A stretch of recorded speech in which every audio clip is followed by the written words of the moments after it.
Leadership role does not require soft skill competency. Do you agree? Successful leadership requires strong soft skills that enables leaders to motivate and inspire their team. Things like work ethic, organization, communication, collaboration are the soft skill traits that makes a good leader. Being adaptable, self-aware, empathetic, working in teams, and communicating effectively are indeed invaluable soft skills that every leader should acquire. By developing their own soft skills, modeling them to others, and providing opportunities for their team members to develop, leaders are not only able to build more effective teams, they are also better able to retain, engage, and motivate employees. Managing self. Some of competencies at the level of managing self are integrity, oral communication, flexibility, written communication, resilience, and problem solving. Managing people.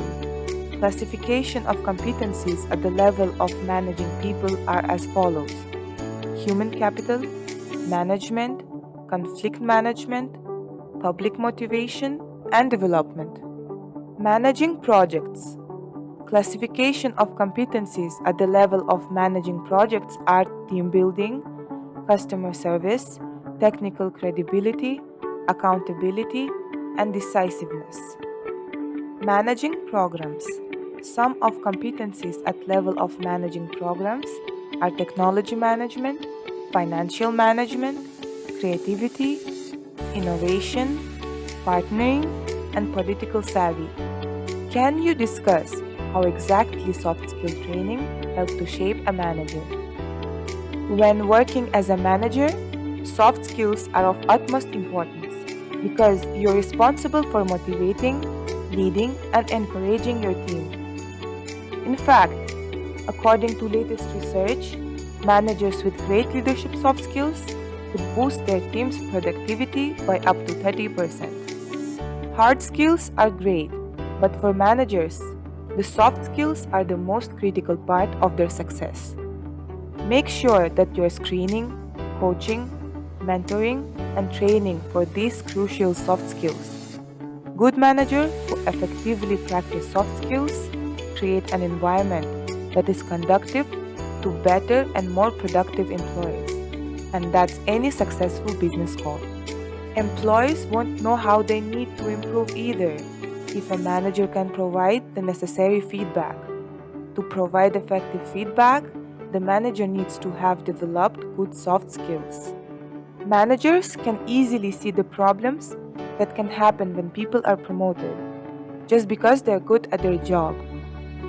If your manager lacks the soft skills necessary to become a successful manager who can effectively develop and motivate employees, problems will be created. If a manager isn't a good communicator or struggles with flexibility, then providing training is a priority. While some people naturally have these soft skills, not everyone does. But with mentoring and coaching, everybody can improve their soft skills with commitment. And that's how critical it is to shape and train soft skills in managers in a certain way and provide them with these basic skills to make them good at management and leadership. Post-pandemic situation. The biggest challenge is how to get back to in-person working and also fight all-round depression. What is your take on this? COVID-19 has brought unprecedented human and humanitarian challenges. Many companies around the world have risen to the occasion, acting swiftly to safeguard employees and migrate to a new way of working that even the most extreme business continuity plans hadn't envisioned.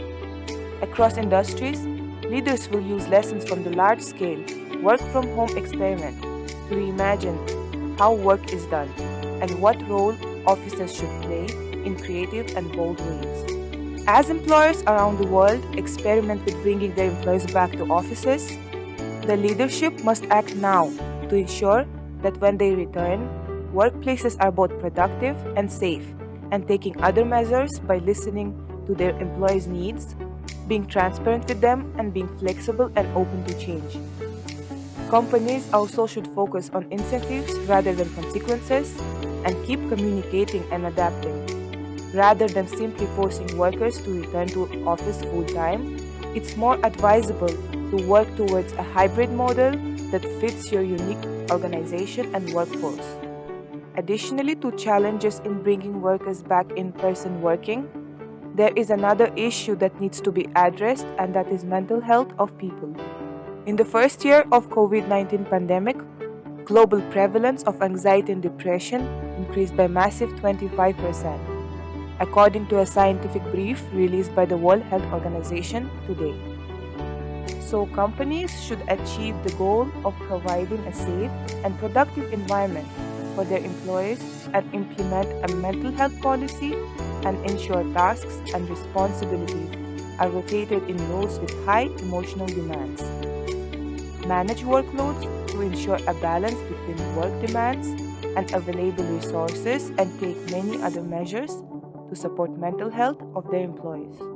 Soft skills training is one thing, but what can one do to self-evaluate and acquire necessary skills for being employment ready, and how can B-schools help? Soft skills are the skills you possess that go beyond your technical and measurable abilities. Soft skills focus more on your social, leadership, and communication and problem-solving skills, among others. Soft skill training is important, but there are other areas of skills that are self-evaluated to become ready for employment. Areas of improvement are skills, qualities, or abilities that an employee could develop or enhance. Areas of improvement could include time management, work ethic, commitment to growth, delegation, organization, communication, and engagement. Self-motivation, compassion, and integrity are some of other personal self-evaluation skills that one can work on, which will prepare them for employment. Many of these skills and abilities are those that employees use on a daily basis. These schools can help by training these students before the graduation, providing them with real-life job experience, and focus on preparing them for employment, and train them to develop skills such as teamwork, the perks of international exposure, a cross-sector educational approach, and educational projects. In corporate, interpersonal management is the biggest challenge for a leader. Can you give instances and solutions? One of the most difficult challenges for business leaders is maintaining good interpersonal relations in the workplace. Each of us painfully aware of the serious legal and financial consequences when reports of negative interactions with others go unaddressed.